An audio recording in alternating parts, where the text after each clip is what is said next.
ಪ್ರಿಯ ಕೇಳುಗರೆ, ಇದೀಗ John green ಅವರ the fault in our stars ಈ ಒಂದು ಪುಸ್ತಕದ ವಿಮರ್ಶಾತ್ಮಕ ವಿಶ್ಲೇಷಣೆಯನ್ನ ನೋಡೋಣ. ವಿಮರ್ಶೆ ಡಾಕ್ಟರ್ ಪಾಂಡುರಂಗ ವಿಠಲ ಅವರದು.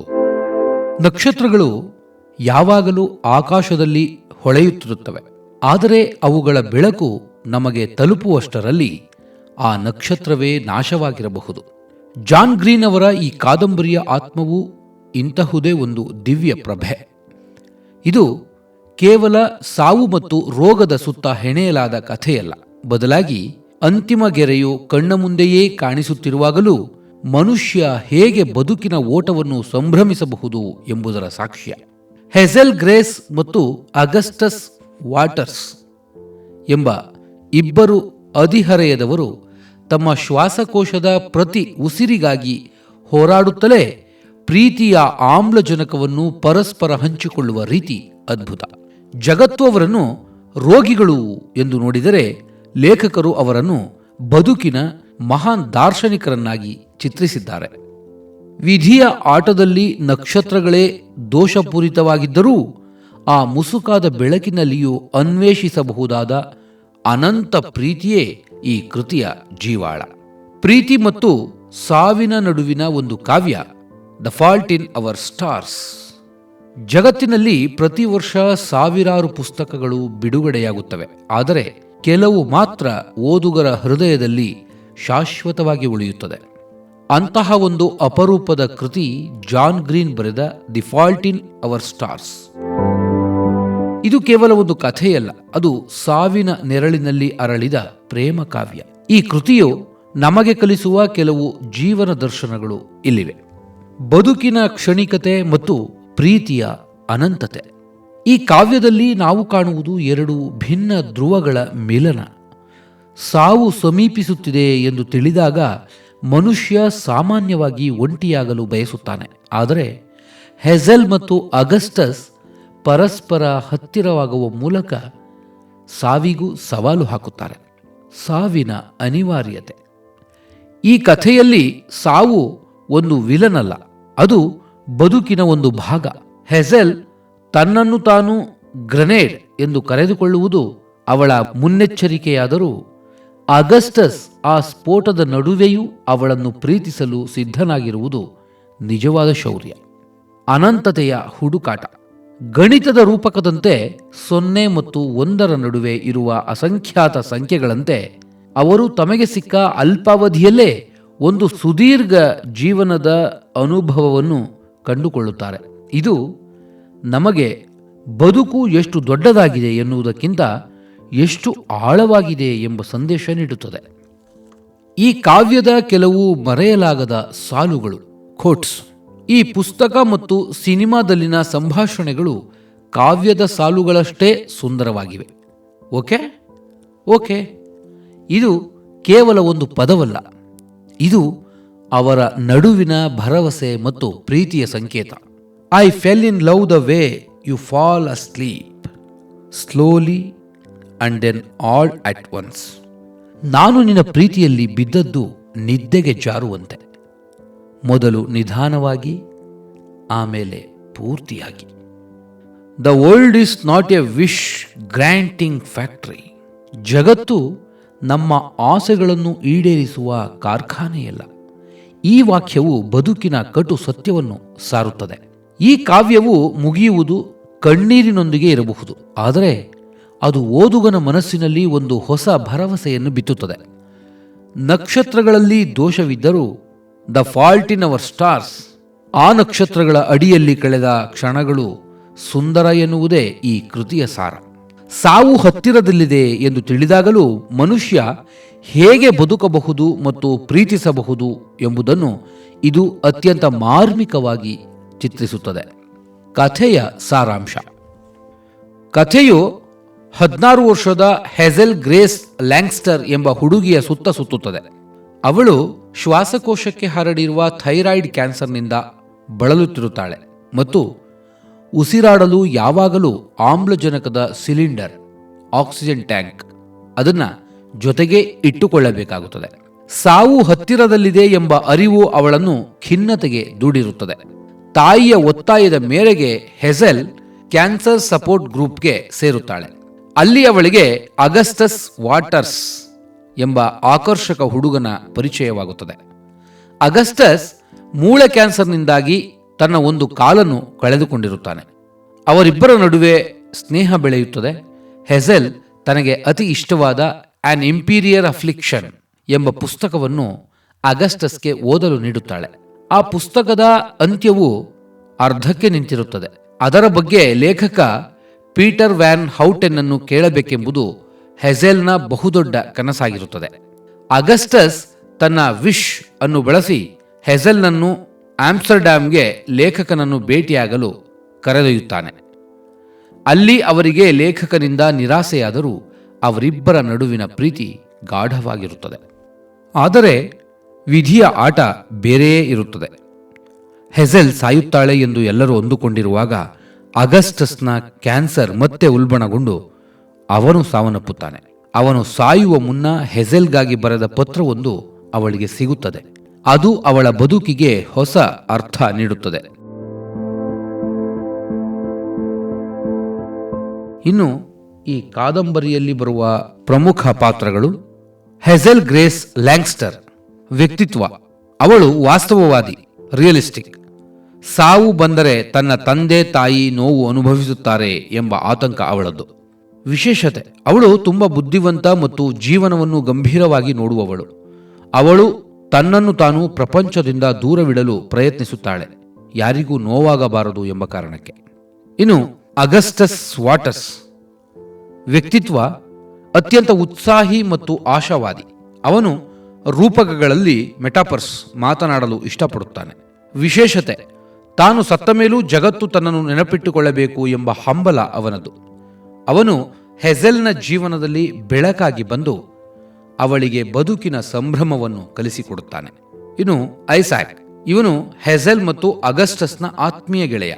ವಿಶೇಷತೆ: ಕಣ್ಣಿನ ಕ್ಯಾನ್ಸರ್ನಿಂದ ಅವನು ತನ್ನ ದೃಷ್ಟಿಯನ್ನು ಕಳೆದುಕೊಳ್ಳುತ್ತಾನೆ. ಅವನ ಪ್ರೇಯಸಿ ಅವನನ್ನು ಬಿಟ್ಟು ಹೋದಾಗ ಅಗಸ್ಟಸ್ ಮತ್ತು ಹೆಜೆಲ್ ಅವನಿಗೆ ಬೆಂಬಲವಾಗಿ ನಿಲ್ಲುತ್ತಾರೆ. ಕಥೆಯಲ್ಲಿ ಸ್ನೇಹದ ಮಹತ್ವವನ್ನು ಈ ಪಾತ್ರ ಎತ್ತಿ ತೋರಿಸುತ್ತದೆ. Peter Van Houten. ವ್ಯಕ್ತಿತ್ವ: ಹೆಜೆಲ್ ಮೆಚ್ಚುವ ಪುಸ್ತಕದ ಲೇಖಕ. ಆದರೆ ಭೇಟಿಯಾದಾಗ ಅವನು ಕುಡುಕ ಮತ್ತು ಅಹಂಕಾರಿಯಾಗಿ ಕಾಣುತ್ತಾನೆ. ವಿಶೇಷತೆ: ಅವನ ಪಾತ್ರವು ನಮಗೆ ಜೀವನದ ಕಹಿ ಸತ್ಯಗಳನ್ನು ಮತ್ತು ಲೇಖಕರಿಗೂ ಅವರದೇ ಆದ ನೋವುಗಳಿರುತ್ತವೆ ಎಂಬ ಸಂಗತಿಯನ್ನು ಪರಿಚಯಿಸುತ್ತದೆ. ಶೀರ್ಷಿಕೆಯ ಅರ್ಥಗರ್ಭಿತತೆ. ಪುಸ್ತಕದ ಶೀರ್ಷಿಕೆಯು ವಿಲಿಯಂ ಶೇಕ್ಸ್ಪಿಯರ್ನ ಜೂಲಿಯಸ್ ಸೀಸರ್ ನಾಟಕದ ಒಂದು ಸಾಲಿನಿಂದ ಪ್ರೇರಿತವಾಗಿದೆ. The fault dear Brutus is not in our stars but in our selves. ಆದರೆ ಜಾನ್ ಗ್ರೀನ್ ಇಲ್ಲಿ ಅದನ್ನು ತಿರುಚಿ ಹೇಳುತ್ತಾರೆ. ಹೆಜೆಲ್ ಮತ್ತು ಅಗಸ್ಟಸ್ ವಿಷಯದಲ್ಲಿ ತಪ್ಪು ಅವರದ್ದಲ್ಲ, ಬದಲಾಗಿ ಅವರ ನಕ್ಷತ್ರಗಳಲ್ಲಿದೆ, ವಿಧಿಯಲ್ಲಿದೆ. ಅವರು ಎಷ್ಟೇ ಹೋರಾಡಿದರೂ ವಿಧಿಯ ಆಟದ ಮುಂದೆ ಅವರು ಅಸಹಾಯಕರು. ಈ ಅಸಹಾಯಕತೆಯ ನಡುವೆಯೂ ಅವರು ಕಂಡುಕೊಳ್ಳುವ ಸಂತೋಷವೇ ಈ ಕೃತಿಯ ವಿಶೇಷತೆ. ಪ್ರೀತಿಯ ಹೊಸ ಆಯಾಮ. The fault in our stars ಕೃತಿಯಲ್ಲಿ ಜಾನ್ ಗ್ರೀನ್ ಅವರು ಪ್ರೀತಿಯನ್ನು ಕೇವಲ ಒಂದು ಆಕರ್ಷಣೆಯಾಗಿ ಚಿತ್ರಿಸದೆ ಅದಕ್ಕೆ ಅಸ್ತಿತ್ವವಾದ ಎಕ್ಸಿಸ್ಟೆನ್ಷಿಯಲ್ ಒಂದು ಹೊಸ ಆಯಾಮವನ್ನು ನೀಡಿದ್ದಾರೆ. ಇಲ್ಲಿ ಪ್ರೀತಿ ಎಂದರೆ ಕೇವಲ ಒಟ್ಟಿಗೆ ಇರುವುದಲ್ಲ, ಒಬ್ಬರ ನೋವಿನಲ್ಲಿ ಇನ್ನೊಬ್ಬರು ಭಾಗಿಯಾಗುವುದು ಮತ್ತು ಸಾವಿನ ಅನಿವಾರ್ಯತೆಯ ನಡುವೆಯೂ ಅರ್ಥವನ್ನು ಕಂಡುಕೊಳ್ಳುವುದು. ಈ ಕೃತಿಯಲ್ಲಿ ಪ್ರೀತಿಯ ಹೊಸ ಆಯಾಮಗಳೂ ಇವೆ. ಮೊದಲನೇದು ಸ್ವಾರ್ಥವಿಲ್ಲದ ಪ್ರೀತಿ, ದ ಅನ್ಸೆಲ್ಫಿಶ್ ಲವ್. ಹೆಜೆಲ್ ಮೊದಮೊದಲು ಅಗಸ್ಟಸ್ನಿಂದ ದೂರವಿರಲು ಪ್ರಯತ್ನಿಸುತ್ತಾಳೆ. ಅವಳು ತನ್ನನ್ನು ತಾನು ಒಂದು ಗ್ರೆನೇಡ್ ಎಂದು ಕರೆದುಕೊಳ್ಳುತ್ತಾಳೆ. ತಾನು ಸತ್ತಾಗ ತನ್ನ ಪ್ರೀತಿ ಪಾತ್ರರಿಗೆ ನೋವಾಗಬಾರದು ಎಂಬುದು ಅವಳ ಕಾಳಜಿ.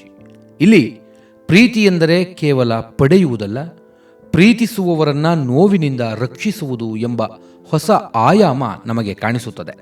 ಇನ್ನು ಎರಡನೆಯದು ಬೌದ್ಧಿಕ ಪ್ರೀತಿ, ಇಂಟೆಲೆಕ್ಚುಯಲ್ ಇಂಟಿಮಸಿ. ಹೆಜೆಲ್ ಮತ್ತು ಅಗಸ್ಟಸ್ ಕೇವಲ ಸುಂದರ ಮುಖಗಳನ್ನು ನೋಡಿ ಪರಸ್ಪರ ಆಕರ್ಷಿತರಾಗುವುದಿಲ್ಲ. ಅವರ ಪ್ರೀತಿ ಬೆಳೆಯುವುದು ಪುಸ್ತಕಗಳ ಮೂಲಕ, ಕಾವ್ಯದ ಮೂಲಕ ಮತ್ತು ಜೀವನದ ತತ್ವಶಾಸ್ತ್ರದ ಚರ್ಚೆಗಳ ಮೂಲಕ. ಆನ್ ಇಂಪೀರಿಯಲ್ ಅಫ್ಲಿಕ್ಷನ್ ಪುಸ್ತಕವು ಅವರ ಸಂಬಂಧದ ಬೆನ್ನೆಲುಬಾಗುತ್ತದೆ. ಪರಸ್ಪರರ ಆಲೋಚನೆಗಳನ್ನು ಗೌರವಿಸುವುದು ಪ್ರೀತಿಯ ಅತ್ಯುನ್ನತ ರೂಪ ಎಂದು ಇಲ್ಲಿ ತೋರಿಸಲಾಗಿದೆ. ಅನಂತದ ಪರಿಕಲ್ಪನೆ, the concept of infinity, cinema ಮತ್ತು ಪುಸ್ತಕದಲ್ಲಿ ಬರುವ ಅತ್ಯಂತ ಪ್ರಭಾವಶಾಲಿ ಸಾಲು, some infinities are bigger than other infinities. ಸಾಮಾನ್ಯವಾಗಿ ಪ್ರೀತಿಯಲ್ಲಿ 100 ಕಾಲ ಬಾಳೋಣ ಎಂಬ ಭರವಸೆ ಇರುತ್ತದೆ. ಆದರೆ ಇಲ್ಲಿ ಅವರಿಗೆ ಸಮಯದ ಮಿತಿ ಇದೆ ಎಂದು ತಿಳಿದಿದೆ. ಹಾಗಾಗಿ ಅವರು ತಮಗೆ ಸಿಕ್ಕ ಕೆಲವೇ ದಿನಗಳಲ್ಲಿ ಒಂದು ಇಡೀ ಜನ್ಮದ ಪ್ರೀತಿಯನ್ನು ಸಾಂದ್ರಗೊಳಿಸುತ್ತಾರೆ. ಸಮಯದ ಉದ್ದಕ್ಕಿಂತ ಪ್ರೀತಿಯ ಆಳ ಮುಖ್ಯ ಎಂಬ ಹೊಸ ಆಯಾಮವನ್ನು ಇದು ನಮಗೆ ಕಲಿಸುತ್ತದೆ. ನ್ಯೂನತೆಗಳ ನಡುವಿನ ಸುಂದರತೆ, ಬ್ಯೂಟಿ ಇನ್ ಇಂಪರ್ಫೆಕ್ಷನ್. ಅಗಸ್ಟಸ್ ತನ್ನ ಒಂದು ಕಾಲನ್ನು ಕಳೆದುಕೊಂಡಿದ್ದಾನೆ. ಹೆಜೆಲ್ ಉಸಿರಾಡಲು ಮೆಷಿನ್ ಬಳಸುತ್ತಾಳೆ. ಆದರೂ ಅವರು ಒಬ್ಬರನ್ನೊಬ್ಬರು ಪರಿಪೂರ್ಣವಾಗಿ ಕಾಣುತ್ತಾರೆ. ಓಕೆ ಓಕೆ ಎಂಬ ಅವರ ಪುಟ್ಟ ಸಂಭಾಷಣೆ ಜಗತ್ತಿನ ಎಲ್ಲ ದೊಡ್ಡ ಪ್ರೇಮ ಗೀತೆಗಳಿಗಿಂತ ಶಕ್ತಿಯುತವಾಗಿ ಕೇಳಿಸುತ್ತದೆ. ಜೀವನದಲ್ಲಿ ಎಲ್ಲವೂ ಸರಿ ಇಲ್ಲದಿದ್ದರೂ ಪ್ರೀತಿ ಇದ್ದರೆ ಎಲ್ಲವೂ ಸರಿ, ಓಕೆ ಎಂದು ಭಾವಿಸುವ ಶಕ್ತಿ ಅದಕ್ಕಿದೆ. ಇನ್ನು ಸಾವನ್ನು ಗೆಲ್ಲುವ ಪ್ರೀತಿ. ಅಗಸ್ಟಸ್ ಸಾಯುವ ಮುನ್ನ ಹೆಜೆಲ್ಗಾಗಿ ಒಂದು ಸಂಸ್ಮರಣಾ ಭಾಷಣ ಸಿದ್ಧಪಡಿಸುತ್ತಾನೆ. ಸಾವು ಪ್ರೀತಿಯನ್ನು ಅಂತ್ಯಗೊಳಿಸುವುದಿಲ್ಲ, ಬದಲಾಗಿ ನೆನಪುಗಳ ಮೂಲಕ ಅದನ್ನು ಅಮರವಾಗಿಸುತ್ತದೆ ಎಂಬುದು ಇಲ್ಲಿನ ಸಾರ. ಸಾವು ಮತ್ತು ನೆನಪುಗಳ ಆತಂಕ. ನೀವು ಈ ಜಗತ್ತಿನಲ್ಲಿ ನೋಯುವುದನ್ನು ತಡೆಯಲು ಸಾಧ್ಯವಿಲ್ಲ, ಆದರೆ ನಿಮಗೆ ಯಾರು ನೋವು ನೀಡಬೇಕು ಎಂಬುದನ್ನು ನೀವು ಆಯ್ಕೆ ಮಾಡಬಹುದು. ಈ ವಾಕ್ಯವು ಕಾದಂಬರಿಯ ಆತ್ಮದಂತಿದೆ. ಜಾನ್ ಗ್ರೀನ್ ಅವರ ಈ ಕೃತಿಯಲ್ಲಿ ಸಾವು ಕೇವಲ ಒಂದು ಅಂತ್ಯವಲ್ಲ, ಅದು ಕಥೆಯುದ್ದಕ್ಕೂ ಇರುವ ಒಂದು ಪಾತ್ರದಂತೆ ಭಾಸವಾಗುತ್ತದೆ.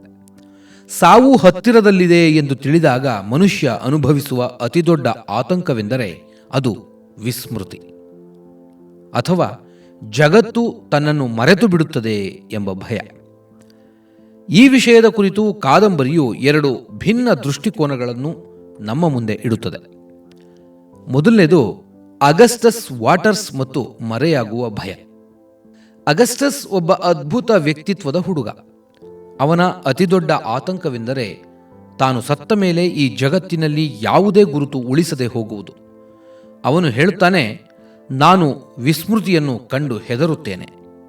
ಅವನು ಏನಾದರೂ ದೊಡ್ಡ ಸಾಧನೆ ಮಾಡಬೇಕು, ವೀರನಂತೆ ಸಾಯಬೇಕು ಮತ್ತು ಇಡೀ ಜಗತ್ತು ತನ್ನನ್ನು ನೆನಪಿಸಿಕೊಳ್ಳಬೇಕು ಎಂದು ಬಯಸುತ್ತಾನೆ. ಅವನಿಗೆ ಸಾವು ಎನ್ನುವುದಕ್ಕಿಂತ ತಾನು ಅಪ್ರಸ್ತುತವಾಗುವುದು, ಇನ್ಸಿಗ್ನಿಫಿಕೆನ್ಸ್ ಎಂಬುದು ದೊಡ್ಡ ನೋವು ನೀಡುತ್ತದೆ. ಇದು ಪ್ರತಿಯೊಬ್ಬ ಮನುಷ್ಯನ ಸಹಜ ಹಂಬಲವೂ ಹೌದು. ಇನ್ನು ಎರಡನೆಯದು ಹೆಜೆಲ್ ಗ್ರೇಸ್ ಮತ್ತು ನೆನಪುಗಳ ಹೊರೆ. ಹೆಜೆಲ್ನ ದೃಷ್ಟಿಕೋನ ಸಂಪೂರ್ಣ ವಿಭಿನ್ನ. ಅವಳು ಸಾವನ್ನು ಒಂದು ವೈಜ್ಞಾನಿಕ ಅನಿವಾರ್ಯತೆಯಾಗಿ ನೋಡುತ್ತಾಳೆ. ಅವಳ ಪ್ರಕಾರ ಒಂದು ದಿನ ಸೂರ್ಯ ಉರಿದು ಹೋಗುತ್ತಾನೆ, ಭೂಮಿ ಅಳಿಯುತ್ತದೆ ಮತ್ತು ಅಂದು ಯಾರೂ ಯಾರನ್ನೂ ನೆನಪಿಟ್ಟುಕೊಳ್ಳಲು ಸಾಧ್ಯವಿಲ್ಲ. ಹಾಗಾಗಿ ಜಗತ್ತೆಲ್ಲ ನೆನಪಿಟ್ಟುಕೊಳ್ಳಬೇಕು ಎಂದು ಹಪಹಪಿಸುವ ಬದಲು ನಮ್ಮನ್ನು ಪ್ರೀತಿಸುವ ಒಂದಿಬ್ಬರು ವ್ಯಕ್ತಿಗಳ ನೆನಪಿನಲ್ಲಿ ಅರ್ಥಪೂರ್ಣವಾಗಿ ಬದುಕುವುದು ಸಾಕು ಎಂಬುದು ಅವಳ ವಾದ. ಅವಳು ಅಗಸ್ಟಸ್ಗೆ ಕಲಿಸುವ ಪಾಠವೇ ಇದು. ನಿನ್ನ ಪ್ರೀತಿ ಪಾತ್ರರ ನೆನಪೇ ನಿನಗೆ ದೊಡ್ಡ ಸ್ಮಾರಕ. ಗ್ರೆನೇಡ್ ರೂಪಕ ಮತ್ತು ಪ್ರೀತಿ ಪಾತ್ರರ ನೋವು. ಹೆಜೆಲ್ ತನ್ನನ್ನು ತಾನು ಗ್ರೆನೇಡ್ ಎಂದು ಕರೆಯುತ್ತಾಳೆ. ಅವಳ ಆತಂಕ ಸಾವಿನ ಬಗ್ಗೆಯಲ್ಲ, ಬದಲಾಗಿ ತಾನು ಸತ್ತಾಗ ತನ್ನ ತಂದೆ ತಾಯಿ ಮತ್ತು ಸ್ನೇಹಿತರಿಗೆ ಉಂಟಾಗುವ ಗಾಯಗಳ ಬಗ್ಗೆ. ಸಾವು ಒಬ್ಬ ವ್ಯಕ್ತಿಯನ್ನು ಮಾತ್ರ ಕೊಲ್ಲುವುದಿಲ್ಲ, ಅವರ ಸುತ್ತಲಿರುವ ಬದುಕಿನಲ್ಲಿ ಒಂದು ದೊಡ್ಡ ಶೂನ್ಯವನ್ನು ಸೃಷ್ಟಿಸುತ್ತದೆ. ಈ ಶೂನ್ಯವನ್ನು ತುಂಬುವ ಶಕ್ತಿ ಕೇವಲ ನೆನಪುಗಳಿಗೆ ಮಾತ್ರ ಇದೆ ಎಂಬ ಸತ್ಯವನ್ನು ಕಾದಂಬರಿ ಮಾರ್ಮಿಕವಾಗಿ ಚಿತ್ರಿಸುತ್ತದೆ. ಸಂಸ್ಮರಣಾ ಭಾಷಣ. ಕಥೆಯ ಅತ್ಯಂತ ಭಾವುಕ ಕ್ಷಣವೆಂದರೆ ಅಗಸ್ಟಸ್ ಸಾಯುವ ಮುನ್ನ ತನ್ನದೇ ಆದ ಪೂರ್ವ ಅಂತ್ಯಕ್ರಿಯೆಯನ್ನು ಏರ್ಪಡಿಸುವುದು. ಅಲ್ಲಿ ಅವನು ಹೆಜೆಲ್ ಮತ್ತು ಐಸಾಕ್ನಿಂದ ತನ್ನ ಬಗ್ಗೆ ಮಾತುಗಳನ್ನು ಕೇಳಿಸಿಕೊಳ್ಳುತ್ತಾನೆ. ಇದು ನಮಗೆ ಒಂದು ದೊಡ್ಡ ಸಂದೇಶ ನೀಡುತ್ತದೆ. ನಾವು ಸತ್ತ ಮೇಲೆ ಜನರು ಏನು ಹೇಳುತ್ತಾರೆ ಎಂಬುದು ಮುಖ್ಯವಲ್ಲ, ನಾವು ಬದುಕಿರುವಾಗಲೇ ನಮ್ಮವರ ಪ್ರೀತಿಯನ್ನು ಅನುಭವಿಸುವುದು ಶ್ರೇಷ್ಠ. ನೆನಪುಗಳು ಸತ್ತ ಮೇಲಷ್ಟೇ ಅಲ್ಲ, ಬದುಕಿರುವಾಗಲೇ ಪರಸ್ಪರರ ಆತ್ಮವನ್ನು ಬೆಸೆಯುತ್ತದೆ. ಜಾನ್ ಗ್ರೀನ್ ಅವರು ಹೇಳುವಂತೆ ನಮಗೆ ಯಾರು ನೋವು ನೀಡಬೇಕು ಎಂಬುದನ್ನು ನಾವು ಆಯ್ಕೆ ಮಾಡಿಕೊಳ್ಳಬಹುದು. ಅಗಸ್ಟಸ್ ಹೆಝಲ್ಳನ್ನು ಆಯ್ಕೆ ಮಾಡಿಕೊಳ್ಳುತ್ತಾನೆ. ಆ ಮೂಲಕ ಅವನು ಅವಳ ನೆನಪಿನಲ್ಲಿ ಅಮರನಾಗುತ್ತಾನೆ. ಜಗತ್ತಿನ 8 ಬಿಲಿಯನ್ ಜನರಿಗೆ ನೀವು ನೆನಪಿರಬೇಕಿಲ್ಲ. ನಿಮ್ಮನ್ನು ಅತಿಯಾಗಿ ಪ್ರೀತಿಸುವ ಒಬ್ಬ ವ್ಯಕ್ತಿಗೆ ನೀವು ಪ್ರಪಂಚವಾದರೆ ಸಾಕು. ಇನ್ನು ಭಾಷೆ ಮತ್ತು ಶೈಲಿ. ಜಾನ್ ಗ್ರೀನ್ ಅವರ ಬರವಣಿಗೆಯಲ್ಲಿ ಒಂದು ರೀತಿಯ ಹಾಸ್ಯವಿದೆ. ಕ್ಯಾನ್ಸರ್ನಂತಹ ಗಂಭೀರ ವಿಷಯವನ್ನು ಚರ್ಚಿಸುವಾಗಲೂ ಅವರು ಕಥೆಯನ್ನು ಎಲ್ಲಿಯೂ ಅತಿಯಾದ ಮರುಕಕ್ಕೆ ಅಥವಾ ಸಿಂಪತಿಗೆ ತಳ್ಳುವುದಿಲ್ಲ. ಪಾತ್ರಗಳ ಸಂಭಾಷಣೆಗಳು ತುಂಬಾ ಬುದ್ಧಿವಂತಿಕೆಯಿಂದ ಕೂಡಿವೆ. ಅಗಸ್ಟಸ್ ತನ್ನ ಬಾಯಿಯಲ್ಲಿ ಸಿಗರೆಟ್ ಇಟ್ಟುಕೊಳ್ಳುತ್ತಾನೆ, ಆದರೆ ಅದನ್ನು ಹಚ್ಚುವುದಿಲ್ಲ. ಇದು ಸಾವನ್ನು ಕೊಲ್ಲುವ ಆಯುಧವನ್ನು ತನ್ನ ಹತ್ತಿರವೇ ಇಟ್ಟುಕೊಂಡು ಅದಕ್ಕೆ ತನ್ನನ್ನು ಕೊಲ್ಲುವ ಅವಕಾಶ ನೀಡದಿರುವ ಸಂಕೇತವಾಗಿದೆ. ಜಾನ್ ಗ್ರೀನ್ ಅವರ ಬರವಣಿಗೆಯ ಜಾದೂ ಇರುವುದೇ ಅವರ ಭಾಷೆ ಮತ್ತು ಶೈಲಿಯಲ್ಲಿ. The fault in our stars ಕೇವಲ ಒಂದು ಕಥೆಯಾಗಿ ಉಳಿಯದೆ ಓದುಗರ ಮನಸ್ಸನ್ನು ಗಾಢವಾಗಿ ತಟ್ಟಲು ಅವರು ಬಳಸಿದ ವಿಶಿಷ್ಟ ಬರವಣಿಗೆಯ ಶೈಲಿಯೇ ಕಾರಣ. ಈ ಕೃತಿಯ ಭಾಷಾ ವೈಶಿಷ್ಟ್ಯಗಳನ್ನು ಹೀಗೆ ವಿಶ್ಲೇಷಿಸಬಹುದು. ಸಂಭಾಷಣಾ ಚಾತುರ್ಯ, ವಿಟ್ಟಿ ಡೈಲಾಗ್ಸ್. ಈ ಪುಸ್ತಕದ ಅತಿದೊಡ್ಡ ಶಕ್ತಿ ಎಂದರೆ ಅದರ ಸಂಭಾಷಣೆಗಳು. ಹದಿಹರೆಯದ ಹುಡುಗ ಹುಡುಗಿ ಮಾತನಾಡುತ್ತಿದ್ದರೂ ಅವರ ಮಾತುಗಳಲ್ಲಿ ದಾರ್ಶನಿಕ ಆಳವಿರುತ್ತದೆ. ಕ್ಯಾನ್ಸರ್ ಎಂಬ ಕಾಯಿಲೆಯ ಬಗ್ಗೆ ಅತಿಯಾಗಿ ಮರುಕ ಪಡುವ ಬದಲು ಅವರು ಅದರ ಬಗ್ಗೆ ತಮಾಷೆ ಮಾಡುತ್ತಾರೆ. ಈ ಕಪ್ಪು ಹಾಸ್ಯ, ಬ್ಲ್ಯಾಕ್ ಹ್ಯೂಮರ್ ಕಥೆಯನ್ನು ಹೆಚ್ಚು ವಾಸ್ತವಿಕವಾಗಿಸುತ್ತದೆ. ರೂಪಕಗಳ ಬಳಕೆ, the use of metaphors. John Green ಅವರು ಜೀವನದ ಸಂಕೀರ್ಣ ಸತ್ಯಗಳನ್ನು ಸರಳ ರೂಪಕಗಳ ಮೂಲಕ ವಿವರಿಸುತ್ತಾರೆ. ಸಿಗರೆಟ್ ರೂಪಕ. ಅಗಸ್ಟಸ್ ಸದಾ ಬಾಯಿಯಲ್ಲಿ ಸಿಗರೆಟ್ ಇಟ್ಟುಕೊಳ್ಳುತ್ತಾನೆ, ಆದರೆ ಅದನ್ನು ಹಚ್ಚುವುದಿಲ್ಲ. ಅವನು ಹೇಳುತ್ತಾನೆ, ನಮ್ಮನ್ನು ಕೊಲ್ಲುವ ವಸ್ತುವನ್ನು ನಮ್ಮ ಹಲ್ಲುಗಳ ನಡುವೆ ಇಟ್ಟುಕೊಳ್ಳುವುದು, ಆದರೆ ಅದಕ್ಕೆ ನಮ್ಮನ್ನು ಕೊಲ್ಲುವ ಅಧಿಕಾರ ನೀಡದಿರುವುದು ಒಂದು ಕಲೆ. ಇದು ಸಾವಿನ ಮೇಲೆ ಮನುಷ್ಯ ಸಾಧಿಸುವ ಸಾಂಕೇತಿಕ ವಿಜಯ. ಗ್ರೆನೇಡ್ ರೂಪಕ. ಹೆಝೆಲ್ ತನ್ನನ್ನು ತಾನು ಸ್ಫೋಟಗೊಳ್ಳುವ ಬಾಂಬ್ ಎಂದು ಕರೆಯುವುದು ಅವಳ ಒಳಗಿನ ಭಯ ಮತ್ತು ಪ್ರೀತಿಯನ್ನು ವ್ಯಕ್ತಪಡಿಸುವ ಅದ್ಭುತ ರೀತಿ. ಬೌದ್ಧಿಕ ಮತ್ತು ತಾತ್ವಿಕ ಶೈಲಿ, ಇಂಟೆಲೆಕ್ಚುಯಲ್ ಸ್ಟೈಲ್. ಇತರ ಯುವ ಸಾಹಿತ್ಯಕ್ಕಿಂತ ಯಂಗ್ ಅಡಲ್ಟ್ ಫಿಕ್ಷನ್ಸ್ ಇದು ಭಿನ್ನವಾಗಿದೆ. ಇದರಲ್ಲಿ ಗಣಿತ, ವಿಜ್ಞಾನ ಮತ್ತು ಸಾಹಿತ್ಯದ ಉಲ್ಲೇಖಗಳು ಹೇರಳವಾಗಿವೆ. ಕೆಲವು ಅನಂತಗಳು ಇತರ ಅನಂತಗಳಿಗಿಂತ ದೊಡ್ಡದಾಗಿರುತ್ತವೆ ಎನ್ನುವ ಗಣಿತದ ಸತ್ಯವನ್ನು ಪ್ರೀತಿಯ ತೀವ್ರತೆಗೆ ಹೋಲಿಸಿರುವುದು ಲೇಖಕರ ಪ್ರತಿಭೆಗೆ ಸಾಕ್ಷಿ. ಪ್ರಥಮ ಪುರುಷ ನಿರೂಪಣೆ. ಇಡೀ ಕಥೆಯನ್ನು ಹೆಝೆಲ್ ಗ್ರೇಸ್ ತನ್ನ ದೃಷ್ಟಿಕೋನದಿಂದಲೇ ಹೇಳುತ್ತಾಳೆ.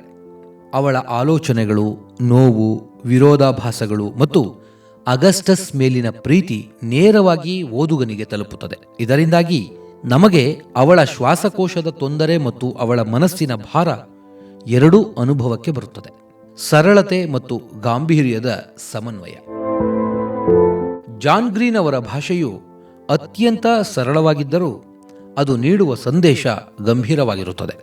ಕಥೆಯು ಎಲ್ಲಿಯೂ ಕೃತಕವಾಗಿ ಕಾಣಿಸುವುದಿಲ್ಲ. ಓದುಗನಿಗೆ ತಾನೂ ಕೂಡ ಆಸ್ಪತ್ರೆಯ ಕಾರಿಡಾರ್ಗಳಲ್ಲಿ ಅಥವಾ ಆಮ್ಸ್ಟರ್ಡ್ಯಾಮ್ನ ರಸ್ತೆಗಳಲ್ಲಿ ಹೆಝೆಲ್ ಮತ್ತು ಅಗಸ್ಟಸ್ ಜೊತೆ ನಡೆಯುತ್ತಿದ್ದೇನೆ ಎಂಬ ಭಾವನೆ ಮೂಡುತ್ತದೆ. ಜಾನ್ ಗ್ರೀನ್ ಅವರ ಶೈಲಿಯು ನಮ್ಮನ್ನು ಅಳಿಸುತ್ತದೆ, ನಗಿಸುತ್ತದೆ ಮತ್ತು ಕೊನೆಗೆ ಜೀವನದ ಬಗ್ಗೆ ಆಳವಾಗಿ ಯೋಚಿಸುವಂತೆ ಮಾಡುತ್ತದೆ. ಸಾವು ಒಂದು ಅನಿವಾರ್ಯ ಅಂತ್ಯವಾದರೂ ಅದನ್ನು ಎದುರಿಸುವ ಹಾದಿ ಕಾವ್ಯಾತ್ಮಕವಾಗಿರಬಹುದು ಎಂಬುದನ್ನು ಈ ಕೃತಿಯ ಭಾಷೆ ನಮಗೆ ಮನವರಿಕೆ ಮಾಡಿಕೊಡುತ್ತದೆ. ಗಣಿತದ ರೂಪಕಗಳು. ಜಾನ್ ಗ್ರೀನ್ ಅವರು ಈ ಕಾದಂಬರಿಯಲ್ಲಿ ಅತ್ಯಂತ ಕಠಿಣವಾದ ಗಣಿತದ ಸಿದ್ಧಾಂತಗಳನ್ನು ಅತ್ಯಂತ ಮೃದುವಾದ ಭಾವನೆಗಳನ್ನಾಗಿ ಪರಿವರ್ತಿಸಿದ್ದಾರೆ. ಸಾಮಾನ್ಯವಾಗಿ ಗಣಿತವು ತರ್ಕಬದ್ಧವಾಗಿದ್ದರೆ ಇಲ್ಲಿ ಅದು ಪ್ರೀತಿ ಮತ್ತು ಸಾವಿನ ಆಳವನ್ನು ಅಳೆಯುವ ಸಾಧನವಾಗಿದೆ. ಕೃತಿಯಲ್ಲಿ ಕಂಡುಬರುವ ಪ್ರಮುಖ ಗಣಿತದ ರೂಪಕಗಳು ಇಲ್ಲಿವೆ. ಅನಂತಗಳ ನಡುವಿನ ವ್ಯತ್ಯಾಸ, ಇನ್ಫಿನಿಟೀಸ್ ವಿತಿನ್ ಇನ್ಫಿನಿಟೀಸ್. ಇದು ಈ ಕಾದಂಬರಿಯ ಅತ್ಯಂತ ಪ್ರಸಿದ್ಧ ಮತ್ತು ಹೃದಯ ಸ್ಪರ್ಶಿ ರೂಪಕ. ಹೆಝೆಲ್ ಅಗಸ್ಟಸ್ನ ಅಂತ್ಯಕ್ರಿಯೆಯ ಭಾಷಣದಲ್ಲಿ ಹೀಗೆ ಹೇಳುತ್ತಾಳೆ, 0 ಮತ್ತು 1 ನಡುವೆ ಅನಂತ ಸಂಖ್ಯೆಗಳಿವೆ. ಅಲ್ಲಿ 0.1, 0.12, 0.112 ಹೀಗೆ ಸಾಲು ಸಾಲು ಸಂಖ್ಯೆಗಳಿವೆ. ಅದೇ ರೀತಿ 0 ಮತ್ತು 2 ನಡುವೆ ಅಥವಾ 0 ಮತ್ತು 1 ಮಿಲಿಯನ್ ನಡುವೆ ಇನ್ನೂ ದೊಡ್ಡ ಅನಂತ ಸಂಖ್ಯೆಗಳಿವೆ. ಅರ್ಥ, ಇಲ್ಲಿ ಹೆಜಲ್ ಹೇಳುತ್ತಿರುವುದು ಏನೆಂದರೆ, ಅವಳಿಗೆ ಮತ್ತು ಅಗಸ್ಟಸ್ಗೆ ಸಿಕ್ಕಿದ ಸಮಯ ದಿನಗಳ ಲೆಕ್ಕದಲ್ಲಿ ಬಹಳ ಕಡಿಮೆ ಇರಬಹುದು, ಆದರೆ ಆ ಪುಟ್ಟ ಅವಧಿಯಲ್ಲಿ ಅವರು ಅನುಭವಿಸಿದ ಪ್ರೀತಿ ಮತ್ತು ಸಂತೋಷವು ಒಂದು ಅನಂತಕ್ಕೆ ಸಮಾನ. ಜೀವನ ಪಾಠ: 100 ವರ್ಷ ಬದುಕಿ ಪ್ರೀತಿಯೇ ಇಲ್ಲದೆ ಇರುವುದಕ್ಕಿಂತ 100 ದಿನಗಳಲ್ಲಿ ಒಂದು ಜನ್ಮದ ಪ್ರೀತಿಯನ್ನು ಕಾಣುವುದು ದೊಡ್ಡ ಅನಂತ. ಇಟ್ಸ್ ಬಿಗ್ಗರ್ ಇನ್ಫಿನಿಟಿ ಎಂದು ಅವಳು ವಾದಿಸುತ್ತಾಳೆ. ಇನ್ನು 0ಗಿಂತ ಹೆಚ್ಚಿನ ಸಂಖ್ಯೆಗಳು. ಕ್ಯಾನ್ಸರ್ನಿಂದಾಗಿ ಸಾವು ಹತ್ತಿರದಲ್ಲಿದೆ ಎಂದು ತಿಳಿದಾಗ ದಿನಗಳನ್ನು ಎಣಿಸುವುದು ವ್ಯರ್ಥ ಎಂದು ನಮಗೆ ಅನಿಸಬಹುದು. ಆದರೆ ಈ ಕೃತಿಯಲ್ಲಿ ಪ್ರತಿ ಹೊಸ ದಿನವೂ ಒಂದು ಬೋನಸ್ ಸಂಖ್ಯೆಯಂತೆ. ಒಂದೊಂದು ದಿನವನ್ನೂ ಅವರು ಕೇವಲ ಅಂಕಿಗಳಾಗಿ ನೋಡದೆ ಪ್ರೀತಿಯನ್ನು ಹೂಡಿಕೆ ಮಾಡುವ ಅವಕಾಶಗಳಾಗಿ ನೋಡುತ್ತಾರೆ.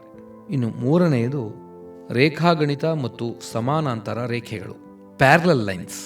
ಹೆಜಲ್ ಮತ್ತು ಅಗಸ್ಟಸ್ ಇಬ್ಬರೂ ಕ್ಯಾನ್ಸರ್ ಎಂಬ ಕಠಿಣ ಹಾದಿಯಲ್ಲಿ ನಡೆಯುತ್ತಿರುವ ಸಮಾನಾಂತರ ರೇಖೆಗಳಂತೆ. ಅವರು ಪರಸ್ಪರ ಭೇಟಿಯಾಗುವುದು ಕಷ್ಟ ಎಂದು ಜಗತ್ತು ಭಾವಿಸುತ್ತದೆ, ಆದರೆ ಅವರ ಕಾಯಿಲೆ ಮತ್ತು ನೋವುಗಳೇ ಅವರನ್ನು ಒಂದು ಬಿಂದುವಿನಲ್ಲಿ ಸಂಧಿಸುವಂತೆ ಮಾಡುತ್ತದೆ. ಗಣಿತದ ರೂಪಕವು ಓದುಗನ ಮೇಲೆ ಬೀರುವ ಪ್ರಭಾವ. ಗಣಿತವು ಸಾಮಾನ್ಯವಾಗಿ ನಿಖರತೆಯನ್ನು ಬಯಸುತ್ತದೆ, ಆದರೆ ಜಾನ್ ಗ್ರೀನ್ ಅವರು ಗಣಿತದ ಮೂಲಕ ಜೀವನದ ಅನಿಶ್ಚಿತತೆಯನ್ನು ವಿವರಿಸುತ್ತಾರೆ. ನಮಗೆ ಸಿಗುವ ಸಮಯ ನಮ್ಮ ಕೈಯಲ್ಲಿಲ್ಲ, ಆದರೆ ಆ ಸಮಯದ ಒಳಗೆ ನಾವು ಎಷ್ಟು ಅನಂತವನ್ನು ಸೃಷ್ಟಿಸಿಕೊಳ್ಳುತ್ತೇವೆ ಎಂಬುದು ನಮ್ಮ ಕೈಯಲ್ಲಿದೆ. ನಾನು ನಿನಗೆ ಕೊಟ್ಟ ಆ ಪುಟ್ಟ ದಿನಗಳಲ್ಲೇ ನನಗೊಂದು ದೊಡ್ಡ ಅನಂತವನ್ನು ನೀಡಿದ್ದಕ್ಕಾಗಿ ಧನ್ಯವಾದಗಳು ಎಂದು ಹೆಜೆಲ್ ಹೇಳುವಾಗ ಗಣಿತವು ಕಣ್ಣೀರು ತರಿಸುವ ಕಾವ್ಯವಾಗಿ ಬದಲಾಗುತ್ತದೆ. ಚಲನಚಿತ್ರ ರೂಪಾಂತರ ಒಂದು ಅವಲೋಕನ. The fault in our stars ಚಲನಚಿತ್ರವು ಪುಸ್ತಕದಷ್ಟೇ ಜನಪ್ರಿಯತೆಯನ್ನು ಗಳಿಸಿತು. ಇದು ಕೇವಲ ಕಥೆಯನ್ನು ದೃಶ್ಯೀಕರಿಸುವುದಲ್ಲದೆ ಓದುಗರು ಅನುಭವಿಸಿದ ಭಾವನೆಗಳನ್ನು ಮರು ಸೃಷ್ಟಿಸುವಲ್ಲಿ ಯಶಸ್ವಿಯಾಯಿತು. 1. ನಿರ್ಮಾಣ ಮತ್ತು ನಿರ್ದೇಶನ. ಈ ಚಲನಚಿತ್ರವು 2014ರಲ್ಲಿ ಬಿಡುಗಡೆಯಾಯಿತು. ಇದನ್ನು ಜೋಶ್ ಬೂನ್ ಅವರು ನಿರ್ದೇಶಿಸಿದರು. ಪುಸ್ತಕದ ಆತ್ಮಕ್ಕೆ ಧಕ್ಕೆ ಬಾರದಂತೆ ಅತ್ಯಂತ ಸೂಕ್ಷ್ಮವಾಗಿ ಈ ಚಿತ್ರವನ್ನು ತೆರೆಯ ಮೇಲೆ ತರಲಾಗಿದೆ. ತಾರಾಗಣ. ಚಿತ್ರದ ಯಶಸ್ಸಿಗೆ ಪ್ರಮುಖ ಕಾರಣ ಅದರಲ್ಲಿನ ನಟರ ಅಭಿನಯ. ಶೈಲೀನ್ ವುಡ್ಲಿ ಇವರು ಹೆಜೆಲ್ ಗ್ರೇಸ್ ಪಾತ್ರದಲ್ಲಿ ಜೀವಿಸಿದ್ದಾರೆ. ಕ್ಯಾನ್ಸರ್ ರೋಗಿಯ ಅಸಹಾಯಕತೆ ಮತ್ತು ಅವಳ ಒಳಗಿನ ಧೈರ್ಯವನ್ನು ಅದ್ಭುತವಾಗಿ ಪ್ರದರ್ಶಿಸಿದ್ದಾರೆ. ಆನ್ಸೆಲ್ ಎಲ್ಬೋರ್ಟ್. ಅಗಸ್ಟಸ್ ವಾಟರ್ಸ್ ಆಗಿ ಇವರ ನಟನೆ ಪ್ರೇಕ್ಷಕರ ಮನಗೆದ್ದಿತು. ಅವರ ಸ್ಮೈಲ್ ಮತ್ತು ಸಂಭಾಷಣೆ ಹೇಳುವ ಶೈಲಿ ಪುಸ್ತಕದ ಅಗಸ್ಟಸ್ನನ್ನು ಕಣ್ಣ ಮುಂದೆ ತರುತ್ತದೆ. ಇನ್ನು 3ನೇದು ಸಂಗೀತದ ಮೋಡಿ. ಈ ಚಿತ್ರದ ಹಾಡುಗಳು ಕಥೆಯ ತೀವ್ರತೆಯನ್ನು ಹೆಚ್ಚಿಸುತ್ತವೆ. ವಿಶೇಷವಾಗಿ ಎಡ್ ಶೀರನ್ ಅವರ ಆಲ್ ಆಫ್ ದ ಸ್ಟಾರ್ಸ್ ಹಾಡು ಇಂದಿಗೂ ಅನೇಕರ ಮೆಚ್ಚಿನದು.